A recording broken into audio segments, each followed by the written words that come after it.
तमाम उन दर्शक, उन लोगों के लिए बात करने जा रहे हैं जो अक्सर जुकाम का शिकार हो जाते हैं। जुकाम एक तरह से रोग ना होते हुए भी, या रोग होते हुए भी रोग नहीं होता, क्योंकि जुकाम किसी को भी हो जाता है तो उसके लिए बाजार से बहुत ही सस्ती दवाइयां भी मिल जाती हैं, और जैसे नाक बह रही होती है तो वो भी ठीक हो जाती है। लेकिन इसके दुष्परिणाम कुछ अलग होते हैं जो काफी समय बाद पता चलते हैं। तो सबसे पहले मैं जानना चाहूंगा, आखिर ये मामूली सा रोग किस तरीके से घातक साबित हो सकता है?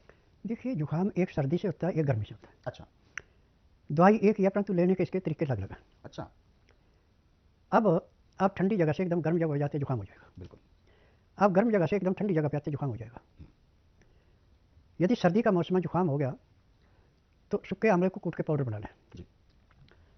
5 ग्राम आंवले के पाउडर में 1 चम्मच शहद मिला के उसको आप चाट लें, और ऊपर से 1 गिलास गर्म पानी या गाय का दूध पी लें। तो आपके जुकाम में जो नाक बह रहा था बहना बंद हो जाएगा, और जो नजला आपका जुकाम का दिमाग में रुका था वो पेट में जाएगा, सीधा टट्टी पेशाब के द्वारा बाहर निकल जाएगा। परंतु यही जुकाम यदि गर्मी में है तो इसमें अकेला आंवले का पाउडर 5 ग्राम लिया और ताजे पानी के साथ सट लिया, तो लेने के 10 मिनट के बाद आपको जुकाम का पता नहीं लगा जुकाम का गया। जो नाक बह रहा था, आप सूं सूं आवाज कर रहे थे, बंद हो जाएगी। अब जितना भी दिमाग के अंदर नजला है वो रास्ता आंवले के पाउडर ने ऐसे बना दिया कि सीधा गले से उतर के पेट में जाकर टट्टी पेशाब के द्वारा बाहर निकल जाएगा। ये बड़ा लंबा इलाज नहीं, छोटा इलाज है। परंतु उसको चाहे गर्मी का मौसम है चाहे सर्दी का मौसम है, 3 दिन के लिए इनको अन्न छोड़ना पड़ेगा। अच्छा। अन्न की जगह पे सिर्फ एक अन्न चना। चना आप भुना हुआ चना लें, छिलके वाला काला चना, पीला नहीं लेना। उसको पीस के पाउडर बना लें। इस पाउडर को आप चाहे गर्म पानी में घोल के पिए, चाहे आप दूध के अंदर घोल के पिए। परंतु दूध में देख लें कि चने के नमक में भुने गए हैं तो उसमें नमक होगा, तो दूध और नमक का इस्तेमाल इकट्ठा नहीं करते हैं तो सफेद रंग के दाग पड़ जाते हैं। बल्कि जिससे आपने चने लाने हैं, जो बुबड़ी होते हैं, ये वहाँ पे जाके कहें कि भैया मेरा नमक में नहीं, या तो रेते में भून दो या ऐसे भून के दे दो।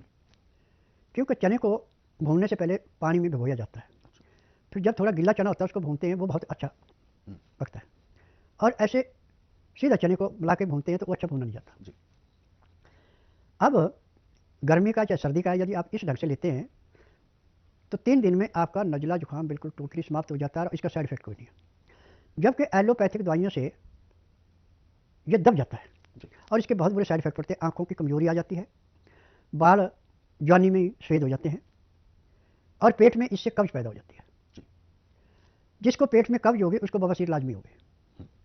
उसकी किडनी पे, लीवर पे, पैंक्री पे, पित्ते पे, तिल्ली पे, दिल पे बहुत बुरा असर पड़ता है। परंतु आयुर्वेद स्वस्थ विचार एक ऐसा आश्रम है कि इसमें चाहे किसी भी किस्म का रोग है, हर एक रोग को ऐसे समाप्त किया जाता है जैसे कूड़े करकट के ढेर को माचिस की तिल्ली जला के समाप्त करती है। और यहाँ की विशेषता है कि ना तो रोगी को मुंह से बोलना पड़ता है कि मुझे तकलीफ है, ना कागज पत्तर लाना पड़ता है, ना कोई टेस्ट रिपोर्ट लानी पड़ती है। यहाँ का नियम है कि बुधवार की मैं छुट्टी रखता हूँ, गुरुवार से लेकर मंगलवार तक नाड़ी परीक्षण करता हूँ। नाड़ी परीक्षण में पैर के तलुए से सिर के बाल तक की MRI, CT scan, xray, ultrasound, ECG, sonography नाड़ी परीक्षण में 3 सेकंड में हो जाते हैं। उसमें जो भी कमी शरीर में पाई जाती है सब दवाइयाँ इकट्ठी दी जाती हैं। दवाइयों का वजन 15 किलो से लेकर 20 किलो के बीच का होता है 15 दिन की दवाई का। यदि रोगी दवाई नियम से खाता है, परहेज करता है, तो पहले दिन इस दिन आता है उसको 15 से 20% आराम मिलता है, और 15 दिन में उसको 40 से 50, 50 से 60% भी मिल जाता है। महीने में जिसका रोग समाप्त होता है दवाइयाँ बंद हो जाती है। मेरे आश्रम की दवाई नहीं खानी पड़ती, केवल इतने दिन खानी है जितने दिन रोग है, रोग समाप्त हो गया, दवाइयाँ बंद हो गई। तो दर्शकों, जुकाम बहुत बड़ी एक चीज नहीं है, लेकिन वही जुकाम जब बिगड़ जाता है तो परेशानी खड़ी कर देता है। और जुकाम, जैसा कि गुरुजी ने बताया